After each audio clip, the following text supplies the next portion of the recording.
Olá, sejam muito bem-vindos. Eu sou Natalia Azevedo, sou arquiteta de negócio e este é um espaço para empresários e líderes que desejam construir empresas muito mais organizadas, estruturadas e preparadas para crescer. Se esse é o seu primeiro vídeo por aqui, se inscreve no canal e acompanhe a série A Empresa que o Futuro Exige. Em cada aula, nós estamos trabalhando um dos fundamentos necessários para que você consiga construir um negócio que não dependa de improviso, de urgência, da presença constante do fundador. Na aula anterior, nós falamos sobre o movimento e que o próprio empresário se transforma no principal gargalo da sua empresa. E hoje nós vamos avançar para uma das causas desse problema, o conhecimento que continua preso na cabeça das pessoas. E eu quero começar fazendo uma pergunta importante. Se uma pessoa da sua equipe não aparecesse amanhã, alguém saberia exatamente como continuar o trabalho dela? A pessoa saberia onde encontrar as informações? Existem etapas nessas atividades? Será que ela entenderia quais decisões tomar e quais critérios seguir para gerar determinado resultado? Ou simplesmente a operação ficaria paralisada até que essa pessoa voltasse? Se o funcionamento de uma área está dependendo da memória de alguém, da experiência, da boa vontade de uma única pessoa, a sua empresa possui um risco bastante silencioso e perigoso. Porque se os processos estão na cabeça das pessoas, esse conhecimento não pertence à empresa. E talvez você já tenha ouvido frases como só Maria sabe disso, ou pergunta a João, porque foi ele quem acompanhou esse cliente, né? Foi ele que vem acompanhando esse cliente. Ou eu faço desse jeito porque sempre foi assim. Ninguém me explicou como deveria ser feito, ou quando essa pessoa sair de férias, nós veremos o que fazer.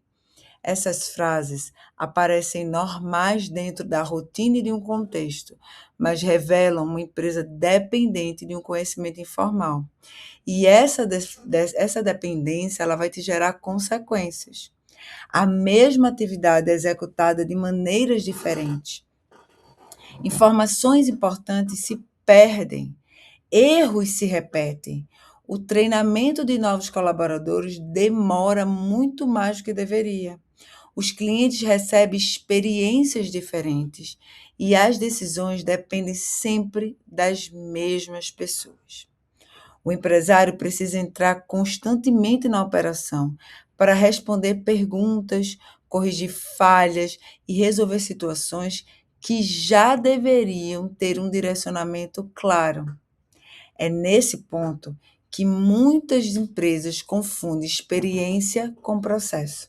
Uma pessoa pode conhecer muito bem de uma atividade, pode realizá-la de maneira excelente durante anos, mas enquanto esse conhecimento não for organizado, compartilhado e transformado em um padrão, ele continuará sendo individual e não patrimônio da empresa. E um negócio que depende apenas do conceito individual não consegue crescer com consistência. Quando a demanda aumenta, aumenta também a confusão. Quando novas pessoas são contratadas, cada um vai aprender de uma maneira, de um jeito. Quando alguém sai, parte do conhecimento da empresa vai embora com ela. E aí o que acontece? Você tenta corrigir essa situação e muitas vezes comete outro erro. Você cria documentos enormes, fluxos complicados e manuais que ninguém consulta. Estruturar processo não significa burocratizar a tua empresa. Processo não é um documento bonito esquecido em uma pasta. Processo é uma sequência clara de responsabilidades, de decisões e ações que conduz a um resultado esperado. Um bom processo, ele precisa facilitar o teu trabalho, facilitar o trabalho da tua equipe. Ele deve reduzir dúvidas, prevenir os erros e ajudar as pessoas a executarem com muito mais segurança. Por isso, eu quero apresentar um caminho simples para você começar a organizar os seus processos dentro da sua empresa. O primeiro passo que você precisa dar é escolher um processo importante. Não tenta documentar a empresa inteira de uma única vez. Começa por uma atividade que esteja gerando problemas, atrasos, retrabalho ou dependência excessiva de uma única pessoa. Pode ser, por exemplo, o atendimento ao cliente, o atendimento a um novo cliente, a elaboração de uma proposta, a aprovação de pagamento, a contratação de um colaborador, a entrega do serviço ou mesmo o acompanhamento do pós-venda. Escolha um processo que tem impacto real no resultado do todo. O segundo passo é definir onde esse processo começa e onde ele termina. Todo processo possui um evento que inicia e o resultado que indica sua conclusão. Por exemplo, o processo comercial pode começar quando o potencial cliente entra em contato e termina quando a proposta é aprovada ou recusada.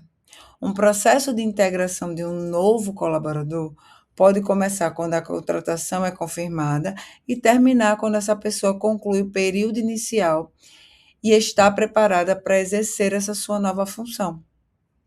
Sem um início e um fim, claro, o processo se transforma em uma lista de confusas atividades. O terceiro passo é definir o resultado esperado. Não basta dizer que alguém precisa atender o cliente, preparar uma proposta ou organizar um pagamento. Qual é o resultado que precisa ser alcançado? Em quanto tempo? Com qual padrão de qualidade? Que informação não vai poder faltar nesse processo? O que indicará que a atividade foi concluída de maneira correta? Quanto mais claro for o resultado, menor será a necessidade de controlar cada pequeno movimento da tua equipe. Um processo bem estruturado não serve apenas para dizer o que precisa ser feito. Ele mostra o que significa fazer bem. O quarto passo é conversar com quem realmente executa a atividade proposta. Esse ponto é bastante importante e nós precisamos de atenção. Não confunda o processo apenas com base naquilo que você imagina que acontece. Observa como as pessoas que estão na operação estão fazendo. Pergunta como a atividade começa, quais as etapas são realizadas, quais informações são necessárias, onde surgem as maiores dificuldades e quais são as situações que exigem decisões. Muitas vezes, o processo oficial é completamente diferente do processo real. No papel, a empresa funciona de uma maneira. Aí, na rotina, as pessoas criam atalhos, constroem paralelos, soluções improvisadas para conseguir trabalhar. Antes de melhorar um processo, você precisa compreender como ele funciona hoje. O quinto passo é organizar as etapas essenciais. Depois de ouvir as pessoas, coloque as atividades em uma sequência lógica. O que acontece primeiro? Já parou para pensar? Qual é a próxima etapa? Quem recebe a informação? O que precisa ser verificado nessa etapa? Em quais situações o processo pode seguir e quais não? Quando será necessária uma aprovação? O que deve acontecer se houver um erro ou uma exceção? O objetivo aqui não é registrar cada clique ou cada movimento, é identificar as etapas que realmente interferem no resultado. Documenta o necessário para que outra pessoa preparada consiga compreender e executar o trabalho. O sexto passo é você definir responsabilidade. O processo sem responsabilidade é apenas uma intenção de melhoria. Cada etapa importante precisa ter alguém claramente responsável por sua execução, pela sua aprovação. Isso não significa que Uma única pessoa fará tudo. Significa que todos precisam saber quem conduz cada parte e quem responde pelo resultado. Evite expressões como o setor resolve, a equipe verifica ou alguém precisa acompanhar. Quando a responsabilidade pertence a todos de maneira muito genérica, geralmente não pertence a ninguém de maneira concreta. O sétimo passo é estabelecer critérios de decisão. Isso é bastante importante. Em muitos casos, a equipe não interrompe o líder porque desconhece a tarefa em si. Ele interrompe o líder porque não sabe o que pode decidir. Por isso, resiste todos os critérios mais importantes. Qual desconto pode ser concedido em aprovação? Qual valor exige uma maior autorização? O que caracteriza uma entrega aprovada? Em quais situações o cliente precisa ser comunicado? Quando um problema deve ser encaminhado para a liderança, para o seu gestor direto? Os critérios funcionam como limites seguros para a autonomia da equipe. Eles permitem que as pessoas avancem sem precisar consultar o empresário cada nova decisão. O oitavo passo é você escolher uma forma simples de documentar tudo isso. Você pode usar uma lista de verificação, um fluxograma, um vídeo curto, um modelo de documento ou uma página de instruções bastante objetiva. Menos é mais. A melhor forma é aquela que a tua equipe consegue compreender, encontrar atualização e, de fato, colocar em prática durante o trabalho. Não existe mérito em criar um manual de 50 páginas se ninguém abre esse arquivo. A documentação precisa estar acessível, atualizada e conectada à rotina de quem pratica. Se os processos acontecem no sistema, as orientações devem estar próximas desse sistema. Se a equipe utiliza uma ferramenta de gestão, os modelos e as etapas devem estar organizados nela. Processo bom não é aquele que impressiona em sua apresentação, é aquele que funciona na prática. O nono passo é testar tudo isso. Escolha alguém para executar o processo seguindo aquilo que foi documentado, que foi construído por você. Observe onde surgem as dúvidas, informações ausentes ou etapas desnecessárias. Se a pessoa não conseguir concluir, compreender, isso não significa automaticamente falta de capacidade. Pode significar que o processo ainda não está claro. A primeira versão não precisa ser perfeita. Um processo se torna melhor quando é utilizado, analisado e principalmente corrigido. O décimo passo é você acompanhar um indicador. O que é um indicador? Um indicador é aquilo que está mostrando que está chegando ao sucesso ou resultado que se espera. Você precisa saber se a organização do processo produz uma melhoria real. O indicador dependerá da atividade.